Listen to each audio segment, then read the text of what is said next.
I call someone. Hello? But luckily the C2 didn't need that much assembling at all.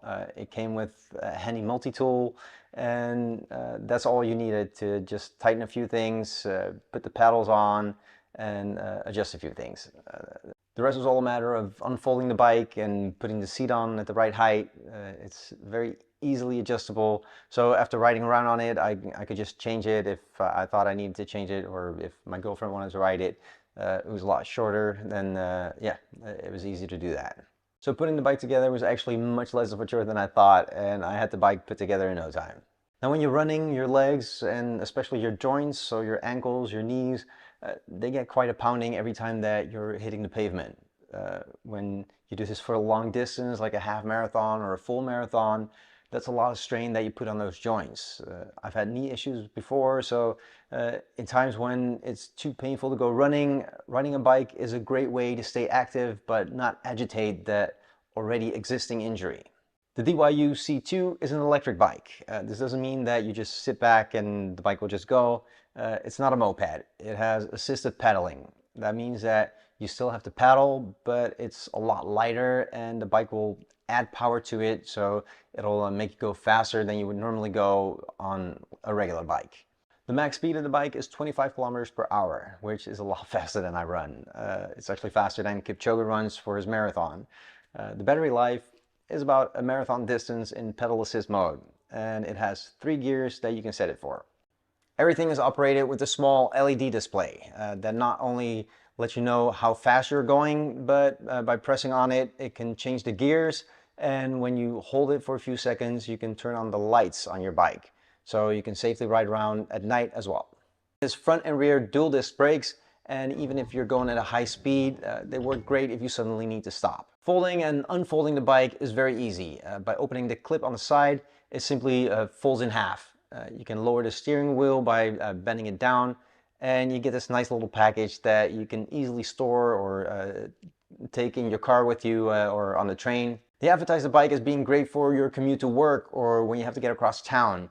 But I'm thinking about trips that I take for races, when I go to cities for a very short time, and being able to bring this with me, yeah, I can use it to go sightseeing and make it a lot easier to be able to see a lot more instead of just walking around. So how does it perform? I'd never used an e-bike before, and it definitely took some getting used to.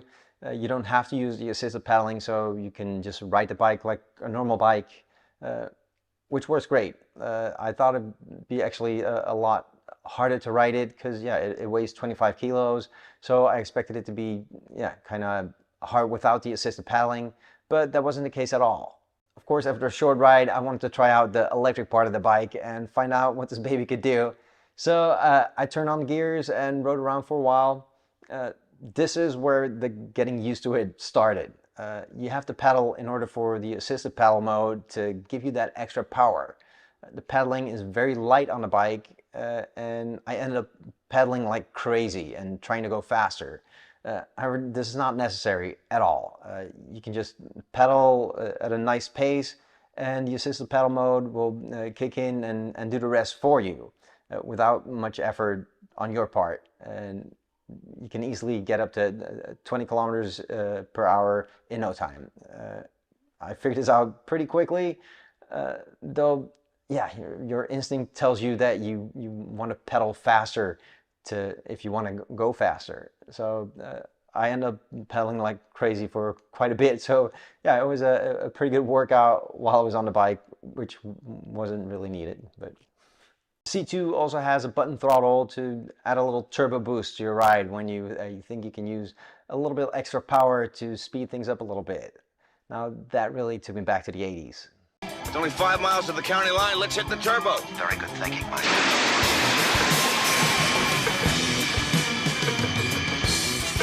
It's a great little boost that really adds some instant power, and because it's a button that you have to press, it's safer than a twist throttle that yeah, you can accidentally twist more easily and move forward when you don't want to. The battery on the C2 lasts quite some time. You can ride around for it for over 40K, but even when you run out of juice, you can always still just ride the bike without the assisted paddle mode. The battery is hidden inside the frame, and you can take it out when you fold the bike open. You can charge it while the battery is in the bike, or you can take the battery out and charge it at your desk or wherever that you want, which is very convenient because you don't always have access to a socket where you store your bike. It also has a locking mechanism, so they can't just fold the bike open and take your battery out. So why the assisted power? Now, for cross training, you might want some resistance while you're paddling. So I can see why you would wonder why an e-bike would be handy for this. As I said, you don't have to use the assisted paddle mode. You can ride with it without it and just keep going till you think, oh, I actually gone out a little bit too far and I still have quite a bit to go home.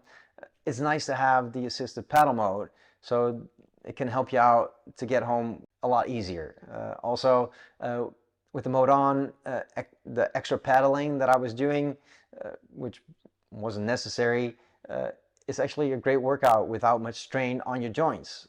Even with the assisted paddle mode on, you're moving, and as long as you're moving more than just sitting on the couch. So you're a step ahead. I used to think that e-bikes were all very expensive, but compared to other bikes that I've seen, these are actually very affordable. The C2 costs 799 euros here in the Netherlands. In the US, they go for $599. Now, I've put some links in the description, so you can check them out if you're interested. And they also have a lot of other style bikes. They're all e-bikes, but different styles that you can pick from. So what is it like riding the C2? Having never been on an electric bike before, it's hard for me to compare it in that way. But I've used a lot of different bikes in my life. In the Netherlands, everybody rides a bike. So I've had my share of bikes, from city bikes to mountain bikes to old lady bikes. Yeah, old lady bikes. They're just very comfortable. And compared to those, I found that riding the C2 feels like it's a very sturdy, good quality bike.